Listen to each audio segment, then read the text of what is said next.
अस्सलाम वालेकुम रहमतुल्लाहि व बरकातुहू। चले जी, हाजिर हैं स्पोर्ट्स गुरुगुरी के नए प्रोग्राम के साथ। और आज लाए हैं cricket update, sports update, Olympics update पे बहुत थोड़ी कुछ बात करेंगे, एनालिसिस करेंगे, इनसाइड जानेंगे। मेरे साथ मेरे दोस्त, मेरे भाई जुबैर खान और जौहर आफाक हाजिर हैं, यहाँ पे मौजूद हैं। आप देख सकते हैं रात के इस पहर जागे हुए हैं। जुबैर तो मेरे ख्याल से अभी अपना ऑफिस बंद करके आ रहे हैं, और जौहर भाई को हमने आज जगाया हुआ है जबरदस्ती। तो ये तो हमने काम कर दिया है। तो मैं यहाँ आपको बताना चलूं कि आज हम स्टार्ट करेंगे क्रिकेट से नहीं, ओलंपिक से। ओलंपिक्स में अरशद नदीम साहब जो गोल्ड मेडलिस्ट हैं, फखरे पाकिस्तान है, और क्यों नहीं। गोल्ड मेडल उन्होंने बहुत सालों बाद पाकिस्तान लेके आए। और जब लेके आए तो सबने कहा कि मैं हूं ट्रेनर, मैं हूं ट्रेनर, मैं हूं ट्रेनर, मैंने ये किया। और दूसरी बात है, दूसरे हमारे एक एथलीट जिन्होंने ओलंपिक्स में मिस किया, दस्तगीर नूर बट, नू बट। ये वो है जिन्होंने कॉमनवेल्थ गेम में गोल्ड मेडल लिया था, मगर अनफॉर्चुनेटली अब इसमें किसको जो है दोष दिया जाए, किस पे उंगली खड़ी की जाए, ये ओलंपिक्स में पार्टिसिपेट नहीं करेंगे।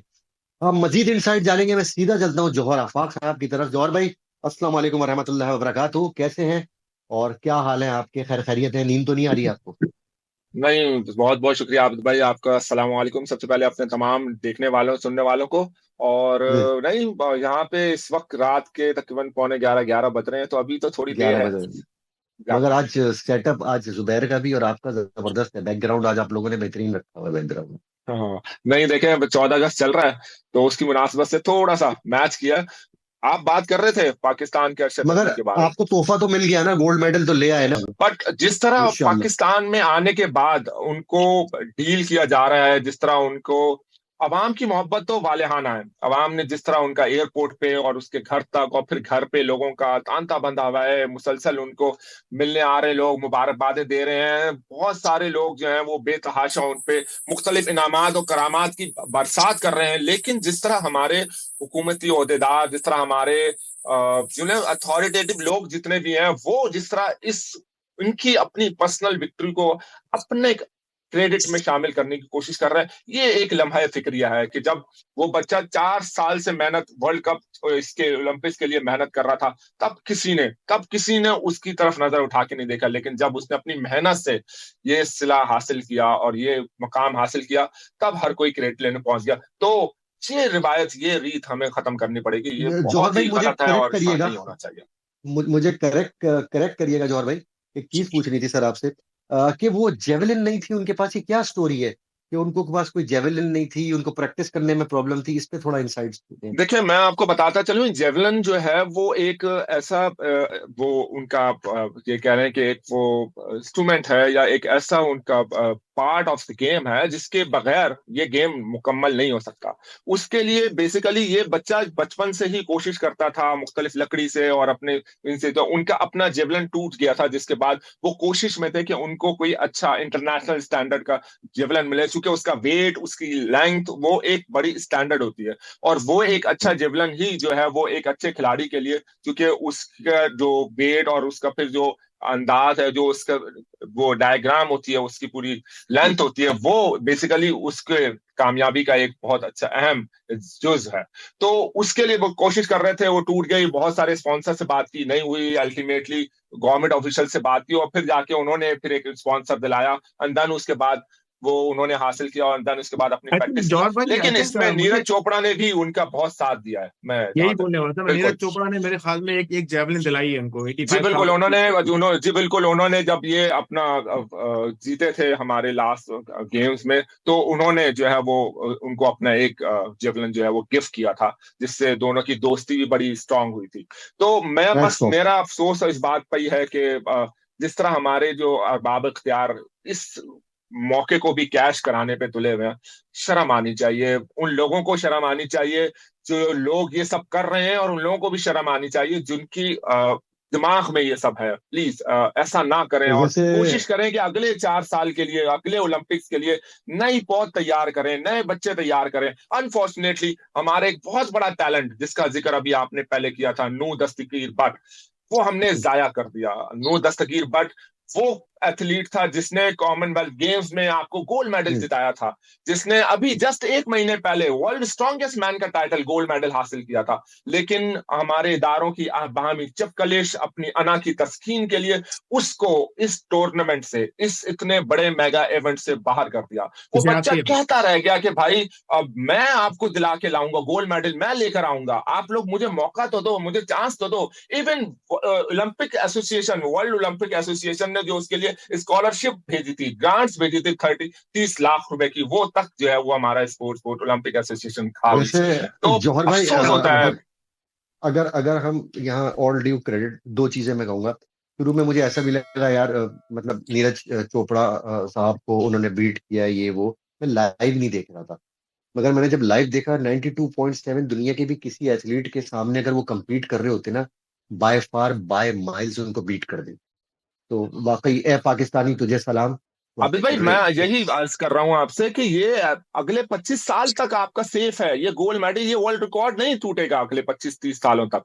और ये आपका डेकेड, ये प्लेयर ऑफ द डेकेड आप कह सकते हैं, प्लेयर ऑफ द सेंचुरी भी कह सकते हैं इसको, जिसने ओलंपिक में रिकॉर्ड तोड़ा है। जौहर भाई और वहीं आप आपके पास जब नूर दस्तगीर, बट आप ये देखें नूर दस्तगीर का इशू क्या है कि जी कोई ओलंपिक का अहदेदार, ओलंपिक कमेटी का अहदेदार, पाकिस्तान स्पोर्ट्स बोर्ड का अहदेदार, उनके ब्लेम्स पे, उनके जो आर्गुमेंट्स है उनका जवाब देने की हिम्मत नहीं है किसी में। किसी ने आके किसी भी प्लेटफॉर्म पे कोई जवाब नहीं दिया कि भाई ये अगर हम पे कोई बात कर रहा है तो हम उसको एक्सप्लेन करते हैं। सिर्फ और सिर्फ एक माफीनामा लिखवाना है कि भाई आप माफीनामा लिख दें कि आपने जो है हमारा नाम ले लिया, आप कॉमनवेल्थ गेम जीत कर आए और आपने स्पोर्ट्स बोर्ड का, आपने ओलंपिक एसोसिएशन का नाम ले लिया, आपने जो अपने बाप का नाम लिया, वो बाप जिसने अपने घर बेच के, अपनी गाड़ियां बेच के उसको ट्रेनिंग कराई, उसको उसके लिए सारे इक्विपमेंट का बंदोबस्त किया और उसको आगे प्रमोट किया, उस बाप को वो छोड़ दे। देखिए शर्म आनी चाहिए हमारे स्पोर्ट्स बोर्ड को, हमारे ओलंपिक एसोसिएशन को और उनके जितने भी अहदेदार हैं। उन्हें चाहिए कि मीडिया पे आके, हमारा प्लेटफॉर्म हाजिर है, मैं तो जुबैर को कहूंगा कि काइंडली आप जो है वो हमारा जो प्लेटफॉर्म का नंबर है वो हमारे इस कमेंट सेक्शन में जरूर डालिएगा, ताकि बिल्कुल। वो आए हमसे राब्ता करें और बताएं कि भाई क्या मसला था, क्यों इतने बड़े स्टार को, इतने बड़े स्टार को आपने ओलंपिक्स में नहीं भेजा। और पाकिस्तान के लिए एक एक मेडल, गोल्ड मेडल तो दूर की बात, ब्रॉन्ज मेडल से एक मेडल तो मिल जाता। आप ये बिल्कुल, क्यों सोचें नहीं मिलता 25 जौहर भाई। करोड़ की आबादी, 25 करोड़ की आबादी में सिर्फ 7 एथलीट, शर्म आनी चाहिए इन लोगों को और इन लोगों को जवाब सात देना क्या चाहिए। ये लोग बहुत बड़े सात क्या कल्प्रेट है। सात क्या सर, 70 होते। और जौहर भाई मैं आपको एक बात बताऊं, आप खुद इंग्लैंड लंदन में मुकीम है, जुबैर मियां खुद यूएसए में मुकीम है। तो आप लोग ऐसे मुल्कों में मुकीम है, मैं खुद यहाँ यूके में रहता हूँ, क्योंकि स्पोर्टिंग नेशन है यार। मैं सीधी सच्ची बात बोलूं, शायद हमारे लोगों को बुरा लगेगा, हमें इंडिया से सीखना चाहिए। पहले तो ये नीरज चोपड़ा ने जो हेल्प की, अरशद नदीम की, राइट। उसके अलावा वहां मुल्क में अगर कोई टैलेंट निकलता है ना, जैसे स्टार्ट करते सचिन तेंदुलकर से, तो 15 साल की उम्र में आइडेंटिफाई किया था गावस्कर साहब ने। तो और यहाँ पे फिर पृथ्वी शॉ निकले, लाइन से भटक गए, या शुभमन गिल निकले या जायसवाल, तो आइडेंटिफिकेशन हो जाती है, स्मृति मंदाना निकली जो।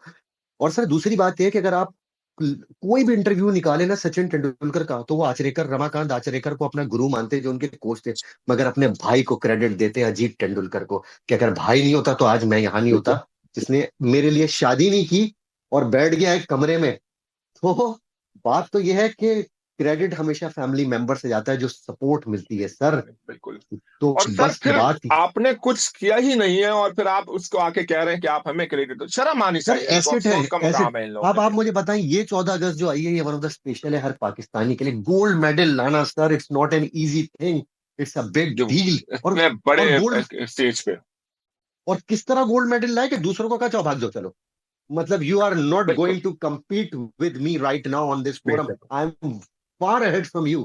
तो वार ऐसे है, को तो सर वार है। यहाँ इधर चढ़ा के, मगर उसका ये पॉलिटिकल सर, एक नहीं, मैं किसी एक का नाम नहीं लूंगा, पॉलिटिकली तौर पे ना सर, मैंने कुछ किया। जब जेवलिन नहीं थी तो पड़ोसी मुल्क का लड़का जेवलिन दे गया, हमारे मुल्क में किसी ने कुछ नहीं सर किया। शर्म का मुकाम है, शर्म। इसमें मैं एक बात ऐड करूंगा, आप जी आपने जुबैर, जी जी एग्जांपल जुबैर, दी, सचिन तेंदुलकर साहब की आपने एग्जांपल दी, आप किसी भी जी के, जी आप इंडिया में किसी और मुल्क में कहीं के भी आप एग्जांपल ले लें, कोई भी जी। आके ना डर डर के अपनी फैमिली वालों को जो है ना क्रेडिट नहीं देता है। यहाँ पे इस बच्चे ने कर दिया, अब आप देखें इसका इसका अंजाम क्या होगा। अंजाम ये होगा कि अगले जितने भी एथलीट्स आएंगे, अब इसका अंजाम बल्कि अभी बहुत मोस्ट रिसेंटली देखने को मिल गया, जब अरशद नदीम साहब एयरपोर्ट से निकले, उसके बाद वहां पे उनकी कान में आगे कुछ बोला गया, उनको एक पर्ची थमाई गई और उसके बाद उन्होंने ठक करके जो है वो क्रेडिट दे दिया शहबाज शरीफ साहब को कि मैं इनका लगाया हुआ पौधा हूँ और मैं इनकी वजह से मैं यहाँ गया हूँ और ये गोल्ड मेडल इनका है। तो ये तो ये हमारे हालात हैं, अफसोस की मगर बात है, शर्म का मुकाम है। इसमें इसमें इसमें हमें इंडिया, तो मैंने बात की जैसे सारा सिलसिला, हमें बाबर आजम साहब को भी क्रेडिट देना चाहिए। जब बाबर को सुने अपने वालिद साहब को क्रेडिट दिए कि मेरे वालिद बेशक। साहब मुझे मोटरसाइकिल पे बिठा के लेके जाते थे, और वक्त वो था जब एक मतलब खाना लिमिटेड होता था, आधा वो खाते थे, आधा भी नहीं खाते थे, और बाबर को खिला दिया करते थे। तो बात तो ये है कि ये एक रोल मॉडल है बाबर आजम। यहाँ तो इस प्लेटफॉर्म पे बनता है उनकी तारीफ करना, जैसा कि वो अपने फादर को ऑल ड्यू रिस्पेक्ट देते हैं वहां जाके, अभी उनके तो लिए क्या बात कुछ ये किया। है ना कि वो क्रिकेट क्रिकेट पूरी दुनिया देख रही है, पूरा पाकिस्तान फॉलो कर रहा है, इस ये वजह बच्चा से तो किसी की गुमनाम था। हिम्मत नहीं है, किसी की हिम्मत नहीं जी है कि उनको जी। रोक सके या उनको बोल सके। लेकिन यहाँ तो वो बेचारे एथलीट, उनके पास तो अपने गेम को पूरा करने के लिए उसका सामान एग्जैक्टली। नहीं होता कंप्लीट करने के लिए, और वो और कैसे और वो कम्पीट, और जौहर एक भाई बच्चे ने किया और उसके साथ क्या अंजाम हुआ उसका, और जुबैर, और जौहर भाई, नुकसान अफसोस की किसका बात हुआ है कि अल्टीमेटली देखें आबिद भाई, अल्टीमेटली नुकसान इस मुल्क का हुआ, इस पाकिस्तान कौम का हुआ, इस पाकिस्तान पाकिस्तान का हुआ। एक कितना अरशद अफसोस नदीम से होगा। 100 अरशद नदीम बन सकते हैं सर। बिल्कुल बिल्कुल सही कह रहे और, अरे हैं। इस मुल्क में इतना टैलेंट है, इस मुल्क में इतना टैलेंट है, यहाँ अगर हमारे 7 में से 1 गोल्ड आ गया, सोचे हमारे 70 जाते हैं, मैं आपको बोल रहा हूँ, लिख के हमारे 5-6 मेडल कहीं नहीं जाते। लेकिन बिल्कुल सही कह बात वही है कि कहाँ कौन देखेगा, कोई पुरसाने हाल नहीं है। बहरहाल नेक्स्ट टॉपिक की तरफ चलते हैं। जुबैर मियां, हॉकी और अगर आप अपने स्क्वॉश को ना लेगेसी बरकरार रखते ना, तो गोल्ड मेडल ही गोल्ड मेडल होते। कहाँ पाथवे चला गया आपका हॉकी और उसमें। Anyways, squash. ये तो थी जनाब ओलंपिक्स की अपडेट जौहर आफाक के साथ, और जौहर भाई ने बड़ा अच्छा एक्सप्लेन किया। और जो उनके जज्बात है आज, उनको मैं देख रहा हूँ कि काफी सेंटिमेंट्स इमोशन अटैच है उससे, और क्यों ना हो, क्योंकि ये अरशद नदीम ही गोल्ड मेडल चैंपियन नहीं बना है, ये जुबैर भी बना है, जौहर भाई भी बने, मैं भी बनाऊं, पूरा पाकिस्तान वर्ल्ड देखें चैंपियन बना है और गोल्ड आबिद मेडलिस्ट है। भाई, ये जो ग्रीन फ्लैग मेरे पीछे है ना, ठीक है, इसका ब्रेजर एक दफा अगर पहन लेना आप, ठीक है, आप उसकी अहमियत जो है ना, वो एक स्पोर्ट्समैन से ही समझ सकता है कि वो कितना बिल्कुल बड़ा बिल्कुल, एजाज प्राइड है कि उसका ब्रेजर पहनना, प्राइड जो है प्राइड प्राइड। हर किसी का कोई मतलब क्या है कि किसी नसीब में नहीं है वो ब्रेजर हाँ, पहनना। ठीक है, तो अगर बिल्कुल। उस ब्रेजर के लिए और उस पे अगर कोई आंच आ जाए तो बस दिल दिल दिल का दुख होता है बहुत ज्यादा। चले, ये तो हो गई सारी बातें ओलंपिक्स पे। अब मैं जरा शिफ्ट करूंगा क्रिकेट पे, थोड़ा आ जाता हूँ हमारा टॉपिक। भाई ये जुबैर मियां, बेन स्टोक्स साहब, द ग्रेट बेन स्टोक्स, यार कता कलामी माफ, मैं इयन बॉथम से भी बड़ा क्रिकेटर मानता हूँ उनको। उनको हो गई है हैमस्ट्रिंग, नॉर्दर्न सुपर चार्जर्स की तरफ से खेल लेते 100, और वहां हैमस्ट्रिंग हो गई। वहां खड़े हुए थे हैरी ब्रुक्स साहब, उन्होंने कहा कि बड़ी ही लीथल किस्म की इंजरी है, एंड ही लुक्स इन मतलब serious pain. Ollie Pope most likely कप्तानी करेंगे, और अभी पता नहीं कि क्या है।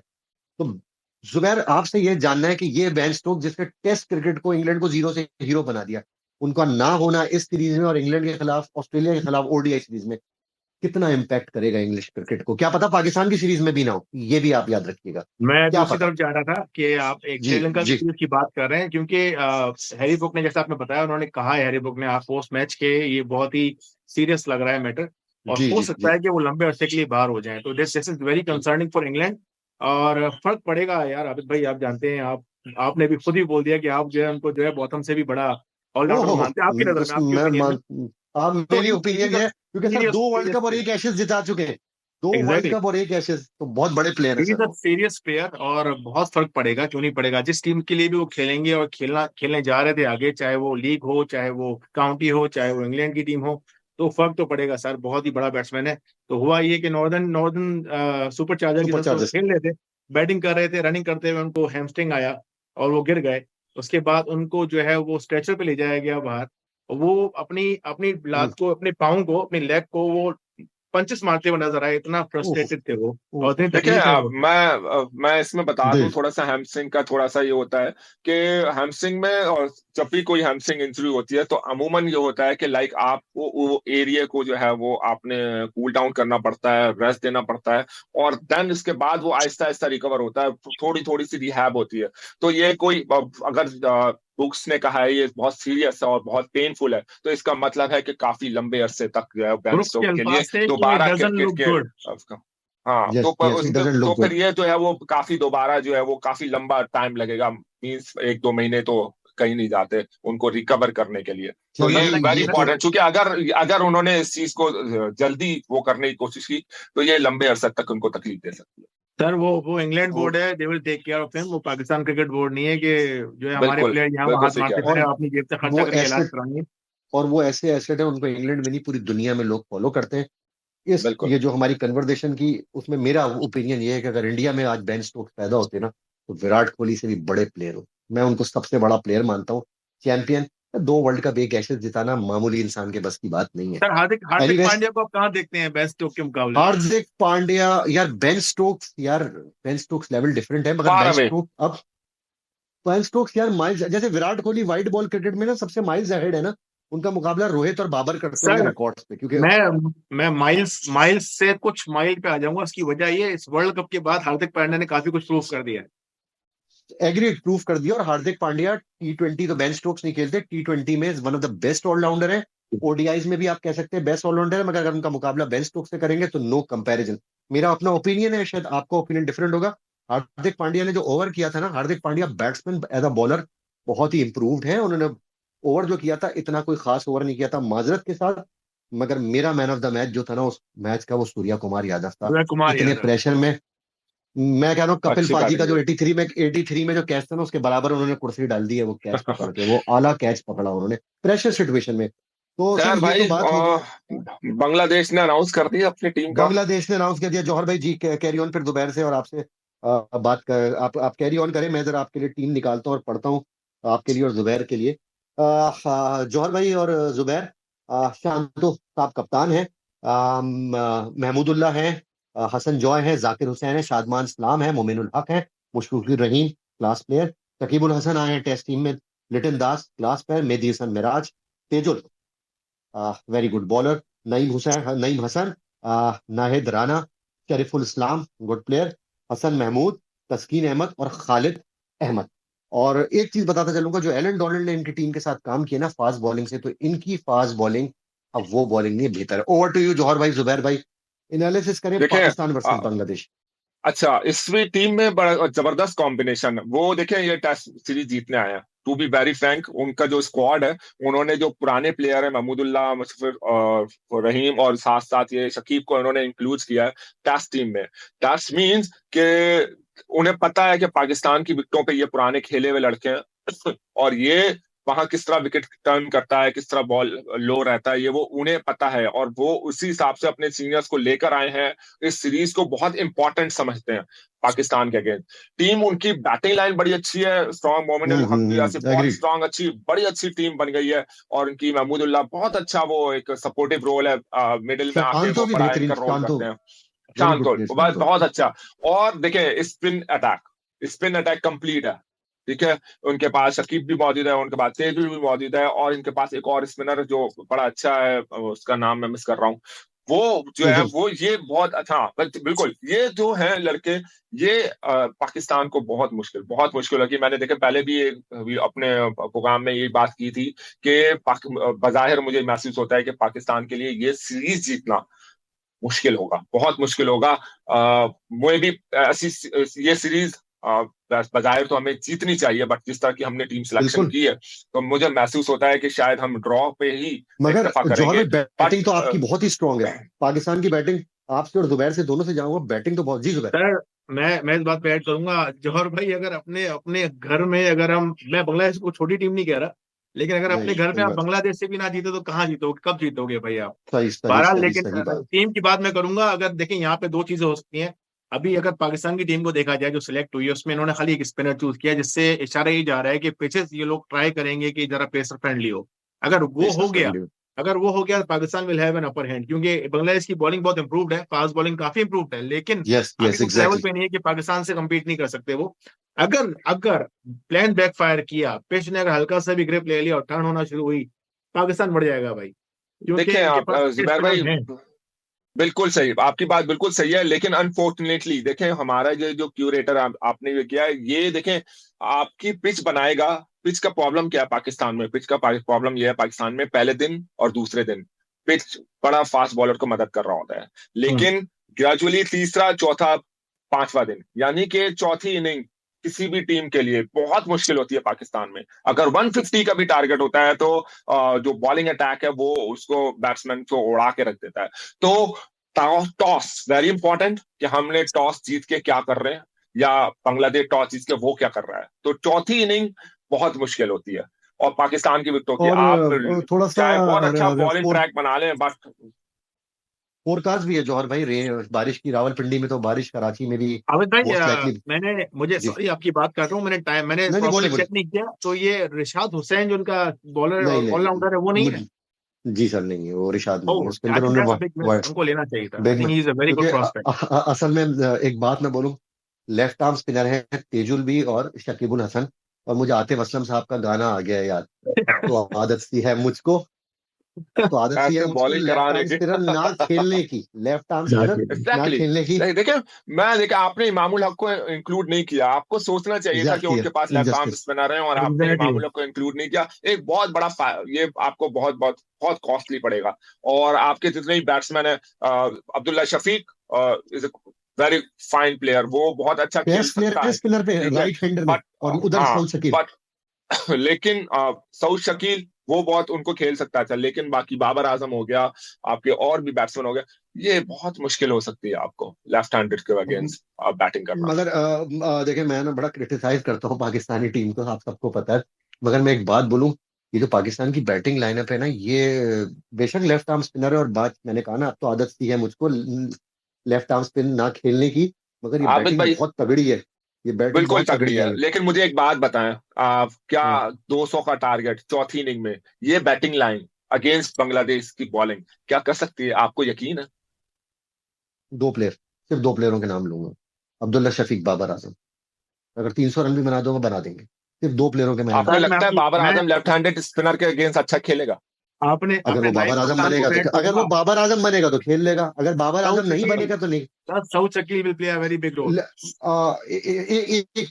जो पाकिस्तान श्रीलंका गया था ना, जिसमें श्रीलंका को डिस्ट्रॉय कर दिया था फ्रॉम दिस प्रेजेंस, उसमें वो वाली सीरीज के अंदर एक मैच, एक पहला टेस्ट मैच था, नसीम शाह के साथ पार्टनरशिप हुई थी बाबर की। यार वो क्या बैटिंग थी, लेफ्ट आर्म क्या स्पिनर था वो, हेरात तो नहीं, दूसरे स्पिनर थे, मुझे नाम याद नहीं आ रहा। बाबर आजम ने टेल के साथ 100 किए थे। उसके बाद जो बाबर आजम को मैंने 2023 और अभी, जौहर भाई की बात बिल्कुल अपनी जगह बिल्कुल सही है, क्योंकि लेफ्ट आर्म स्पिनर मैंने देखा ना, वो तो ऐसा लगता है उसको स्पिनर खेलना आता ही नहीं। और वो टर्निंग ट्रैक पे मैंने बाबर आजम को देखा था, यार वो तो अगेंस्ट द स्पिन ना, स्क्वायर ऑफ द विकेट चौके मार रहा था, और क्या वो बिल्कुल बैटिंग कर रहा बिल्कुल, था। वो नहीं अब नजर आ रही क्लास, वो नहीं नजर आ रही। सर फ्लॉस पे काम नहीं किया जा रहा, ईगो ईगो बोल रहा है यहाँ पर। उनको अपनी टेक्निक ठीक नहीं करनी है, उनको अपना स्ट्रेटजी चेंज नहीं करनी है, और ये होता रहेगा जब तक इनकी ईगो सर पे रहेगा। मगर सही। मैं जौहर भाई की बात से बिल्कुल ये करूंगा कि भाई लेफ्ट आर्म स्पिनर तो इजाज पटेल भी 8 विकेट लेके चला गया, स्पोर्ट्स गुरुगिरी।